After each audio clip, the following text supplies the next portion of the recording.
چین سے سکھ سے بھرنا چاہتے ہو تو چیزوں سے نہیں آئے گا، تمہارے سلوک سے، بیہیویئر سے آئے گا۔ اپنے سلوک اچھے کرو، اپنے رویے اچھے کرو۔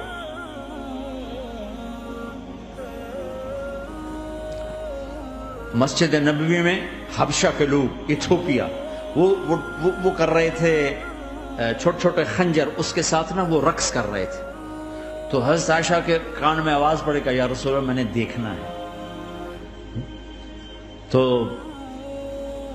کوئی ہمارے جیسا ہوتا کہتا تو لایا نہیں کرتی، فضول کام دیکھتی؟ تو نبی کی بیوی کو چل بیٹھ قرآن پڑھ، چل مصلی پہ بیٹھ جا، چل تسبیح پڑھ۔ تجھے خیال کیسے آیا؟ دنیا میں دین مٹ رہا ہے، تمہیں خیال کیسے آیا کہ تو تماشا دیکھتی ہے؟ آپ نے کہا آؤ دیکھتے ہیں۔ خود آپ دروازے میں کھڑے ہو گئے اور عائشہ کو پیچھے کھڑا کر لی۔ عائشہ رضی اللہ فرماتی میں آپ کے پردے میں کھڑی ہو کر میں دیکھتی رہی یہاں تک کہ آپ تھک گئے، ہمارے نبی تھک گئے، اور تھک کے نا کبھی یوں ہو جاتے، یوں ہو جاتے، ایک پاؤں کا سر، پھر کہنے لگے عائشہ بس نہ کریں۔ میں نے کہا نہیں ابھی میرا دل نہیں بھرا۔ اچھا ٹھیک ہے۔ پھر کبھی یوں ہو رہے ہیں، کبھی یوں ہو رہے ہیں، کبھی یوں ہو رہے ہیں، کبھی یوں ہو رہے ہیں۔ حضرت عائشہ کہتے ہیں جب میں نے کہا بس، پھر آپ واپس آئے۔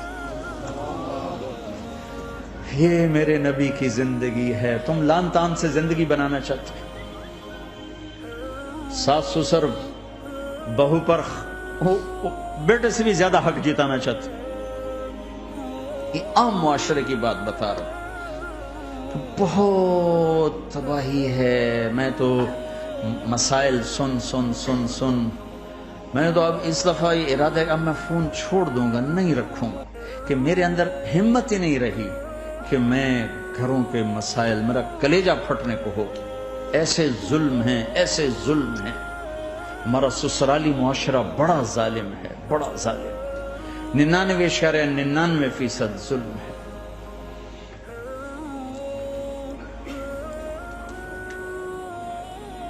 یہاں آنے سے پہلے ایک بچی کی بات، پنڈی سے اس کا فون آیا کہ سسرال نے کہا تھا بچی ہوئی تو طلاق دے دیں گے۔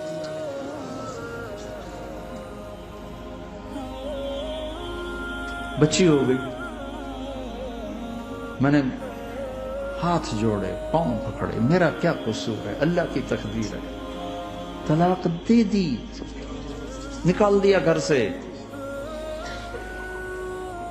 حج میں 2 بچہ بچی ساتھ تھے ابھی میرے حج میں، تو 22-23 سال کا بچہ تھا، اتنی سال کی بچی تھی، تو وہ میرے ساتھ حج میں اکٹھے تھے۔ تو ہم عرفات میں تھے، تو وہ بچہ میرے پاس آ گیا اور کہا بس مولانا میں اپنے گھر سے بڑا تنگ ہوں اور میں نے فیصلہ کیا میں جا کے اپنی بیوی کو طلاق دے دوں گا۔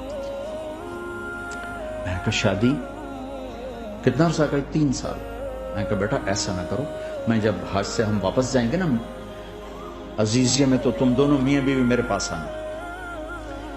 تو ہم جب واپس گئے تو میں نے پہلے اس کی بچی کو بلایا اور وہ خود ہی ملنے آ گئے کہ میرے کچھ مسائل ہیں۔ پھر اس نے بیچارے نے اپنا دکھڑا شروع کیا، تو کہا جی 1 سال بچہ نہیں ہوا تو میری ساس نے مجھے اتنا ذلیل کیا، سسرال نے، یہ تو بانجھ ہے، یہ تو بانجھ ہے، اس کا تو ہونا ہی نہیں ہے، اور اتنے تانے کہ میرے ماں باپ بھی رو رو برا حال، میرا رو رو برا حال۔ پھر آخر یہ ہوا کہ چلو میڈیکلی دیکھا جائے، ٹیسٹ کیا گیا تو فالٹ بچے میں نکلا، میں تو کلیئر تھی، تو پھر میری ساس کی ٹیپ بدل گئی۔ تو تقدیر ہے، تقدیر میں لکھا تھا ایسے، تقدیر ہے، تقدیر ہے۔ اب تقدیر آ گئی، اللہ کی رضا پھر پہلے اس کو ذلیل کیا ہوا تھا، اور جب بیٹے میں فالٹ نکلا تو اب یہ تو تقدیر ہے، تو اللہ کی رضا پہ راضی ہو جائے۔ چھوٹے چھوٹے مسائل۔ جب میں نے تھوڑی سی ان سے سیٹنگ کی تو ابھی میں اس سے فون سے ان ٹچ ہوں کہ کہیں یہ پھر بے وقوفی نہ کر بیٹھے۔ مولانا ہمارا گھر سکھی ہو گیا پر ماں باپ دونوں ناراض ہو گئے۔ میں نے ان کی ناراضگی کی فکر نہ کر، انہیں راضی کرنا تیرے ذمے، تیری بیوی کے ذمے نہیں ہے، تو اپنا حسن سلوک باقی رکھ۔ اس حد تک یہ ہمارے گھروں میں جو نہ جاننے کی وجہ سے دیکھو تمہارے یہاں ٹریفک کا سسٹم کتنا اچھا ہے، 10,000 گاڑیاں چل رہی ہوں، ٹریفک بلاک نہیں ہوتی، چل رہی ہوتی، چونکہ ہر آدمی اپنی لائن میں چل رہا ہے۔ اور ہمارے پاکستان میں 10 گاڑیاں کٹھی ہو کے سر پھنسا کے کھڑی ہو جاتی ہیں، ساری رات کھلوتے رہتے ہیں، راہ نہیں دیتے، کھلوتے ہیں کئی دفعہ، او تو ہٹ، او تو ہٹ، او تو پیچھے ہو، تو پیچھے ہو، 200 گاڑیاں ادھر 200 ادھر۔ یہ چونکہ میں روز سڑکوں پہ چلتا ہوں، روز یہ تماشا دیکھتا ہوں۔ اگر تم اپنی لائن میں رہو تو کوئی فساد ہی نہیں، جب تم اپنا بیریئر کراس کرتے ہو پھر فساد شروع ہو جاتا ہے۔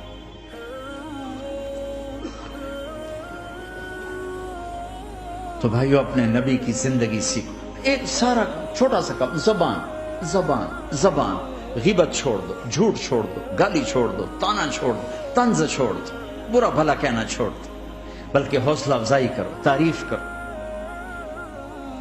ایک ہماری دھوبن تھی ماسی شریفہ، مرحوم 85 میں فوت ہوئی، سن 85، بہت لڑاکی تھی۔ تو وہ آگے ایک دن میری بہن کے پاس کہنے لگی، بی بی میری نوہ میں نال بڑا لڑتی آپ تھی، میں نے کوئی تویز دے ساریاں میری نوکر بن گئی۔ تو وہ میری بہن نے ایسے نا ایک کاغذ پر نا وہ کل لکیریں لکوریں لگا کے تو ایسے بالکل رول کر کے کہا کہ ماسی شریفہ جب تیری لڑائی شروع ہو نا تو تو نے یہ تعویذ یہاں رکھنا ہے،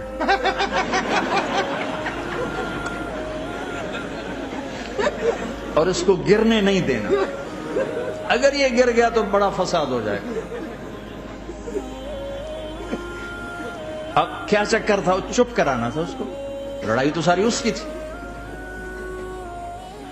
ہفتے کے بعد وہ آگے، بی بی تو تا ایسا تویت دیتا ہے ساری لڑائی مک گئی، کیوں جو ماسی شریفہ آپ چپ ہو گئی، یا وہ شروع ہوتے وہ ایسے کر کے بیٹھ جاتے، لڑائی ختم۔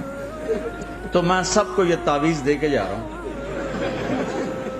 جب تمہاری لڑائی شروع ہو تعویذ یہاں رکھ لینا، بولنا نہیں، دیکھنا چند دنوں میں تمہارے گھروں میں محبت کے پھول کھلیں گے۔ یہاں بہت زیادہ طلاق بڑھ چکی ہے، تھوڑے دنوں میں طلاق طلاق طلاق طلاق، جو ایک دوسرے کی برداشت نہیں ہے۔ یہ میرے نبی کی زندگی ہے، برداشت کرو برداشت کرو برداشت کرو۔